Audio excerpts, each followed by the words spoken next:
afternoon, everybody. It is 12 p.m. on the dot. And with that, we will go ahead and get started with today's presentation. Welcome to the wonderful world of interlibrary loan. Looking forward to talking to you today about one of the great services that the PCOM library offers to its faculty, staff, and students.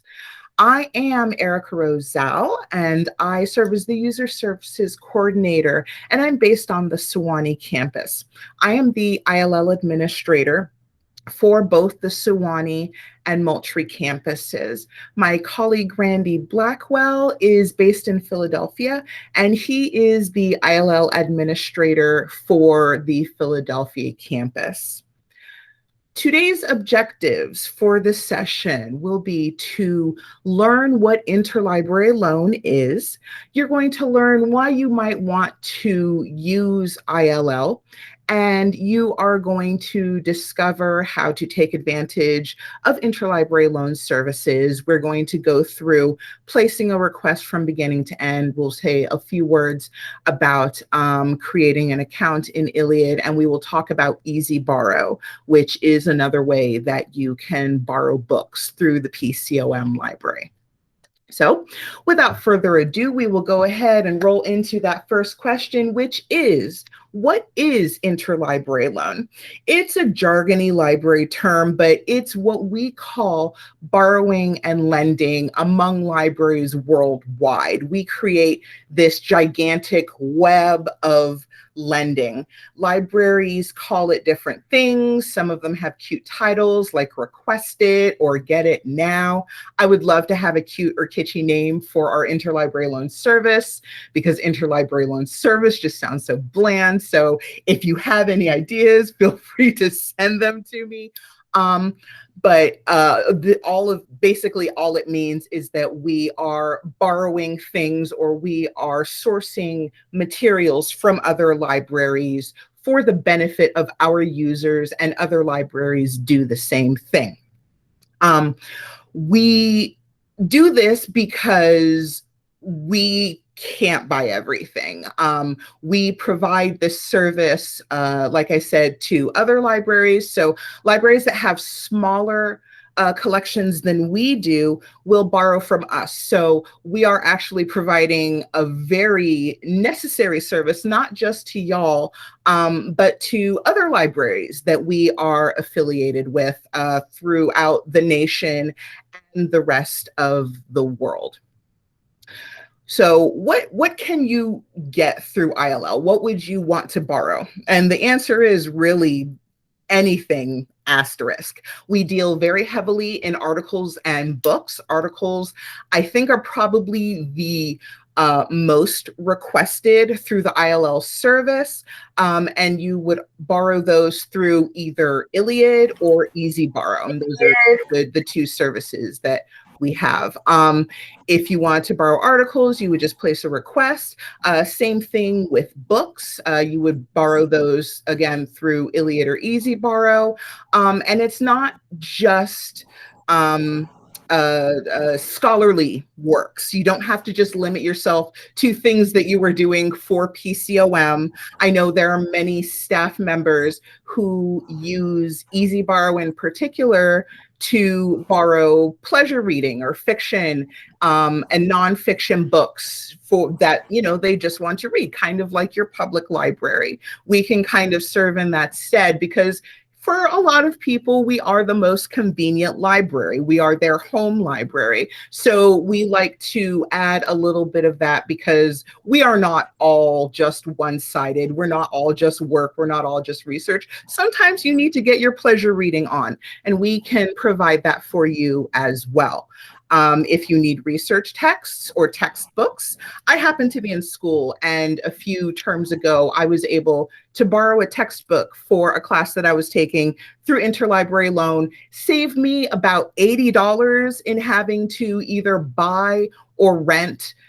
Trying to source that book on my own. I was able to borrow it from a local library through interlibrary loan. I used it for the term and returned it, and it was wonderful. So as a user and as the administrator of the service, it's something that I highly recommend. So, right. So why would you want to take advantage of interlibrary loan? I kind of went into that a little bit before, but it's because we can't buy everything, and you certainly can't buy everything that you might possibly need for your scholarly or personal pursuits. We have a gigantic resources budget. Like seriously, it's really, really big. It's in the millions of dollars. We buy lots of books. We provide access to lots of journals, which gives you access to even more articles. But as large as our collection is, there are some things that we will just never purchase because they're not within the purview of the PCOM library. We have a very specific focus as, medicine, pharmacy, psychology, forensic science. But we're not, for instance, we don't train eye doctors. Like we don't have, there's the specific word, ophthalmology. There are special schools for that. So if there are specialized resources that maybe if you're doing research on eyes and we don't carry a journal that has to do with eyes or something, you find an article in a journal that we don't have, that you're in a field that you're doing research on, that is a reason why you might want to take advantage of interlibrary loan. There are also items that may not be available for purchase that we aren't able to source due to rarity, or maybe they're just really, really old and out of print. So what we do is we can supplement our collection, our tremendous digital collection, certainly, and also our physical collection with the collections of more specialized libraries that have those big physical collections, and so can loan from those collections or make copies of book chapters or articles and send those to us. So that is another reason why you might want to think about using ILL if you need something that we don't have. And of course, it's free. And who doesn't like free stuff, right? Now, I put the asterisk there because, as with all things, this may not continue to be. We are always looking at our budgets, and we know that we want to be fiscally responsible. So there may come a time in the future where interlibrary loan incurs a nominal cost to our students, staff, and faculty, but we certainly don't want to do that, and we certainly would not do that without giving the community as much notice as we can. So without further ado, I am now going to jump over to our demo because I want to show y'all exactly how you would take advantage of interlibrary loans. So I'm going to stop presenting here, and then we will bounce back over to, all right, here we are. So you should be able to see at this point the library homepage, and this, for anything that we are doing in terms of library resources, we are always going to want to start at library.pcom.edu. It is the portal to everything good and wonderful in the world of the library. So we begin with an article request or a book request. So we're going to start with ILLiad, which is the way to request articles that we don't have. I'm going to go to PubMed, and I'm going to do a search here for one of my favorite topics, galactogog. So I'm doing research on herbal supplements to promote breastfeeding, right? So we have our list of results here, and this kind of speaks to one of the keys to submitting a successful interlibrary loan request is you want to have citation information, right? We are miracle workers. We have found amazing things that you would not think that people could possibly find. However, if we don't have a good set of citation data, then we're eventually going to have to return the request unfilled. And I hate returning requests unfilled.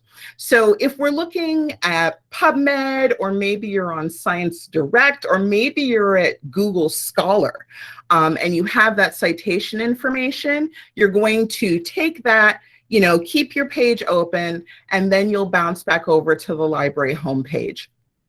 There are a couple of ways in which you can get to the interlibrary loan services, and specifically ILLiad, which is what we're talking about right now. So you do need an account. We hope in the future that we'll be able to integrate ILLiad with the single sign-on method used by the school, so that you can just use that one PCOM username and password in order to log into ILLiad, but we're not there yet. So if you don't have an ILLiad account, you'll want to click on that first-time users link, and then you will go through the first-time user registration for interlibrary loan. You don't have to wait until your account is verified, because a person does do that. In fact, that person is me for the Georgia and South Georgia campuses, and it's Randy for the Philadelphia campus. But once you go through the user registration and you've set up your account, put in all your information, you can go ahead and just log in and go to town requesting all of the articles and books and book chapters that you want. So once you have created your account, you'll want to go ahead and head over to the ILLiad login screen. And I'll go ahead and log in here.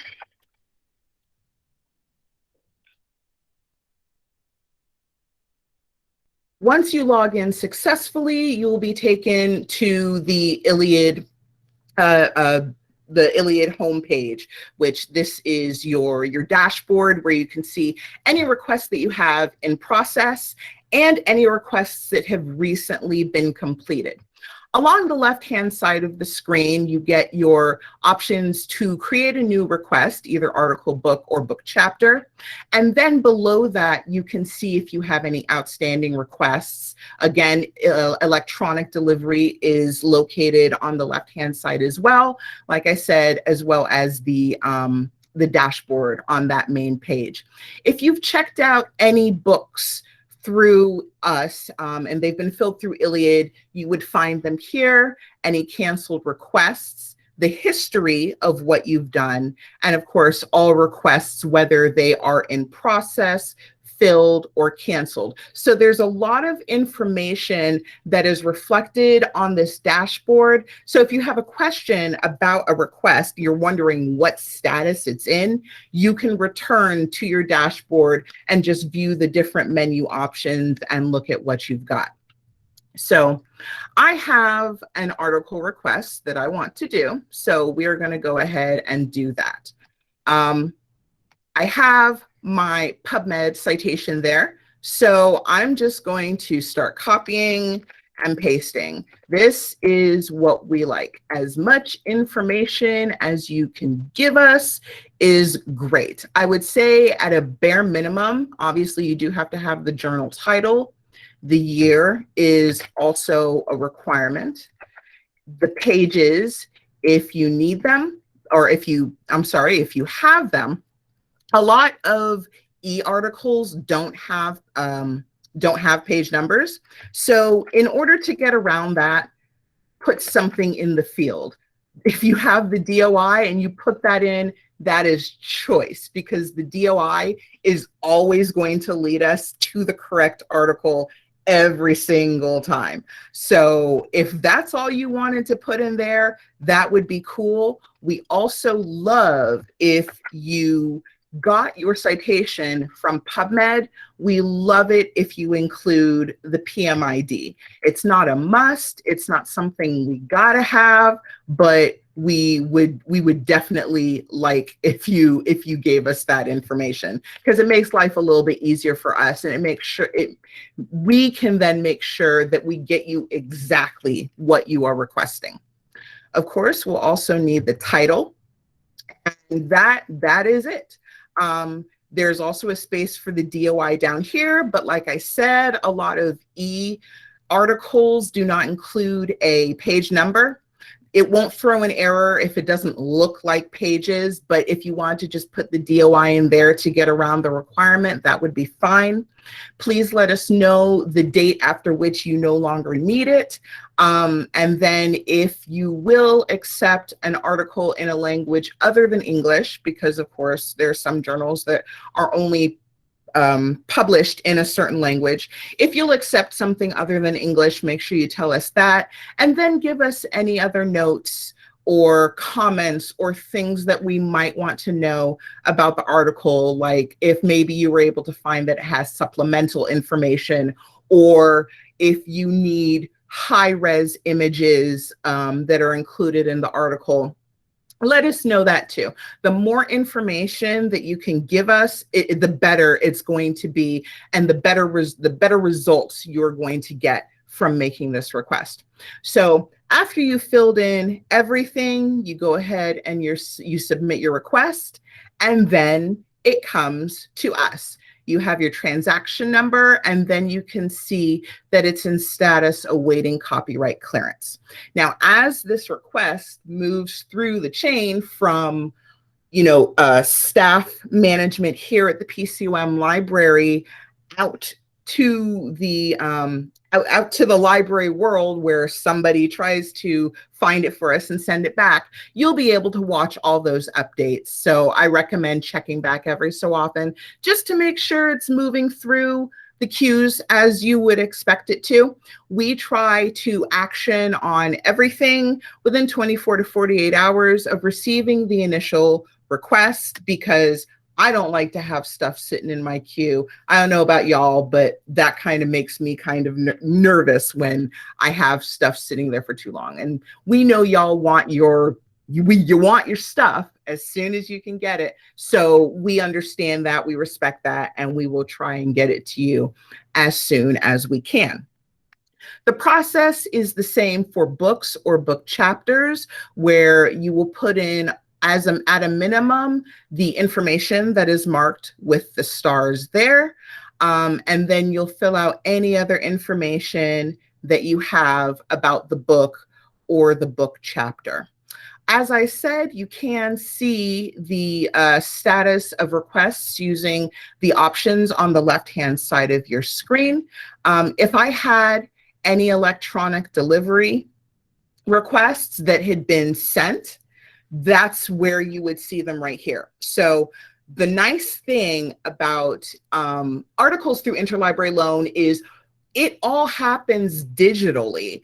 Ultimately, even if we get a physical copy of something, if there's any way for us to deliver it electronically to you, we are going to do that. So if you're looking for a request that was recently filled, you'll find it here, and you'll be able to download it from here in PDF format.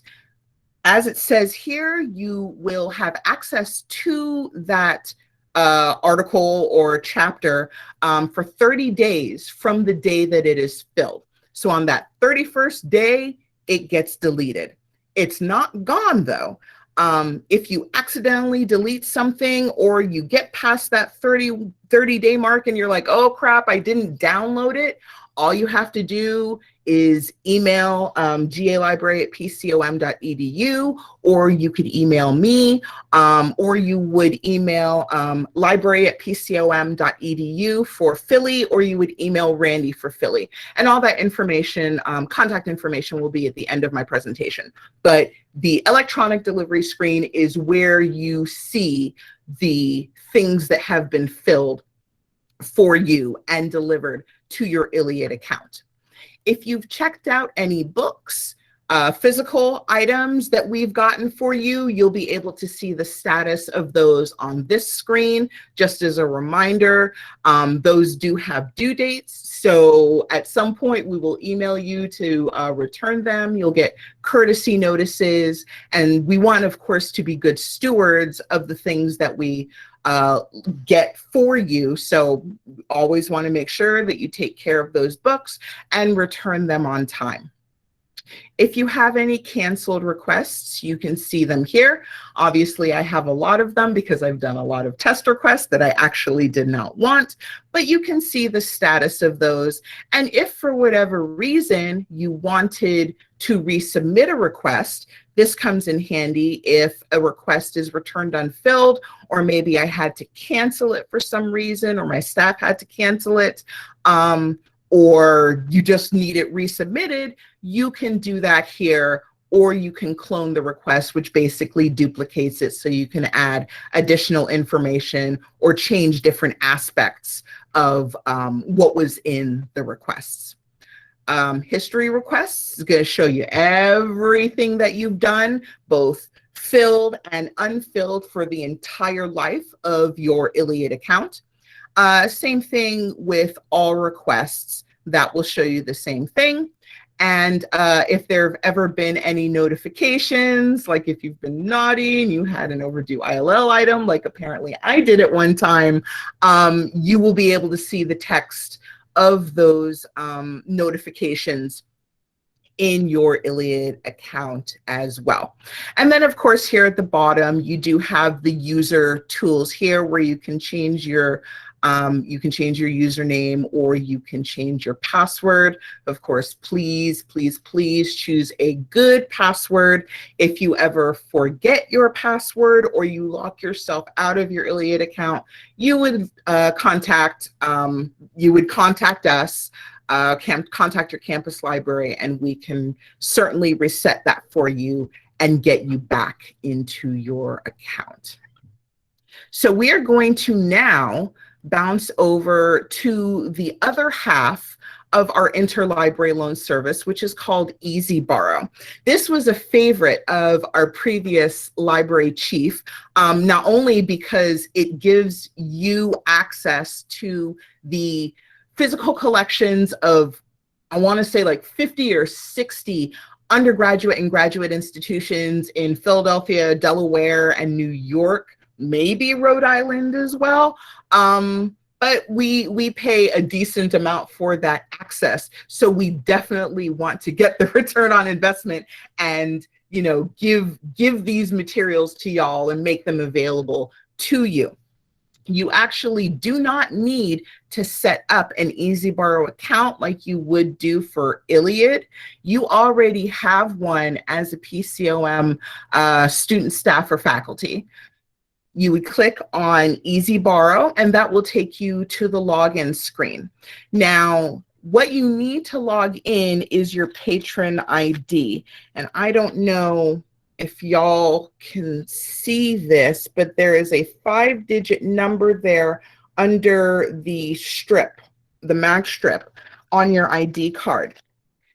You add 4 zeros to the front of that number, and that number is your patron ID, and that's what you would enter in order to get into EasyBorrow. So we'll go ahead and enter that. And that puts you there at the EasyBorrow home screen, where you can do your search for whatever book you're looking for. Now, that's an important point to remember. EasyBorrow is just for books. ILLiad, you can do books and articles. So just, you know, as a point of note, you want to make sure that if you need a book, you're going to the right place. If you need an article, you're going to the right place. So I have been looking forward to reading Don Lemon's new book. It's called This Is the Fire. Assuming I didn't know that title, I can go ahead and type in the author's name. There, of course, is an advanced search up here if you want to get really, really granular. But for most people, the simple keyword search is going to work just fine. You go ahead and do your search, and EasyBorrow is going to return all the results, just like any keyword search would. It's going to return all the results for Don Lemon. So we're going to, let's see, we got 300. And it's cranking through, but I see it. I see it right there. And it looks like the search is done. So here's our result number 2. This is the fire. When you click on that heading, it's going to open up all of the places where you can request it from. You can see that the book is held by Penn State, NYU, Temple, and UPenn. 4 really big libraries. And that's what I think is, like I said, so great about EasyBorrow. We've got the collections of these big R1, R2, physical collections, and we can take advantage of those. All right, so since we know that we can get this, it says click here to request this item from EasyBorrow, we can choose our campus. I'm on the Sewanee campus. If you're interested in seeing where you might want to get it from, you can see here, of the 5 copies that are available, only 2 are requestable. If it isn't requestable for any reason, this is going to say something like order through your interlibrary loan, which is your key indication that, oh, well, for this book, I'm going to have to go ahead and go through ILLiad for that. So my pickup location is selected, and then I'll go ahead and request, and that is it. You have your request number, and you can go about your day merrily. When we get the request back, when we get the book in and it's ready for you to check out, you will get another email from the library, and then you can come to your campus circulation desk and pick it up. For those of you who are on the Moultrie campus, because your interlibrary loan services are being managed from Sewanee, there may be a lag time of a day or 2 while we get the book in, we process it, and then we mail it. But it never takes more than, let's say, 3 or 4 days at the outside in order to get a book through EasyBorrow. And you'll know pretty quickly whether you'll be able to borrow it or not. Of course, here at the upper right-hand corner of the screen, you have your account options related to things that you have borrowed. We'll go ahead and take a look at that real quick. Just like with ILLiad, you can see what requests you have put in, requests that have been submitted. And then, of course, down here, if I had any books that were checked out, I would be able to see those here. But I don't, so I can't. All right, so that in a nutshell is pretty much interlibrary loan. Those are the 2 major services that we provide. The most important thing I think to realize is that there are expectations that have to be managed as far as interlibrary loan. It's not perfect, unfortunately. I wish it was, and I wish we could get everything in the world for you, but we can't, right? So a few caveats with ILL. First of all, it can be quick, and sometimes it's not. There are a few different factors that determine how quickly we can get an ILL request, from staffing levels on our side to staffing levels on the library side, to whether it's a rare book, the availability of the item, and the responsiveness of the lending library. All of those play a role in how quickly or not quickly we can get a request filled for you. I usually quote about a week on average, but I don't recommend ILL if you need a rush job. If you need a rush job, unfortunately, you may have to purchase the item if at all possible. Speaking of availability, sometimes rare books or articles from the early 20th century may be a challenge. Some of y'all are doing some awesome research that pulls on some really old source material, but some of it isn't always easy to find. And like I said earlier, we're miracle workers, but we can't do everything. So as a result, sometimes requests do go unfilled.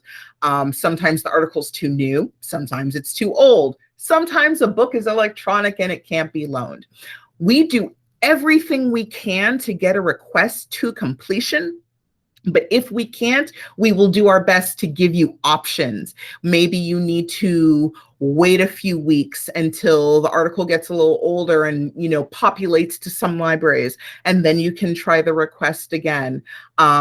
I don't like throwing up my hands and admitting defeat, and I know Randy doesn't either. So know that if we do return a request unfilled, it's because we tried every avenue possible and we just can't get it for you, with our utmost apologies. If you need help with interlibrary loan, there is our contact information. You can contact the general library addresses if you're in Philadelphia or Georgia, South Georgia. Those are your information. And again, I am the ILL administrator, and my colleague Randy Blackwell does an amazing job in Philadelphia. Between the two of us, we've got like over a half a century of ILL experience. So you are in very good hands. Does anybody have any questions? What questions do you have about the ILL service?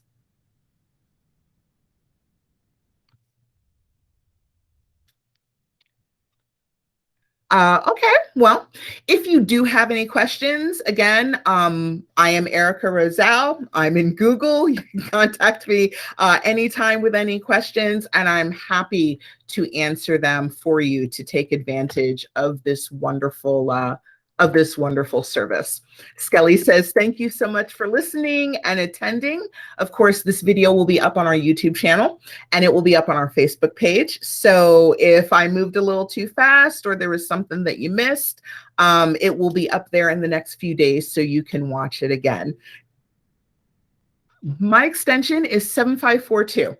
So you can call me. I'm currently in the office on Tuesdays and Thursdays. That, of course, will change come August 16th. And of course, you can email me anytime, or you can email Randy, on the Philadelphia campus, or email the general library addresses, and it'll get to somebody who can help you. I appreciate y'all's time and attention. Thank you so much, and have a wonderful day.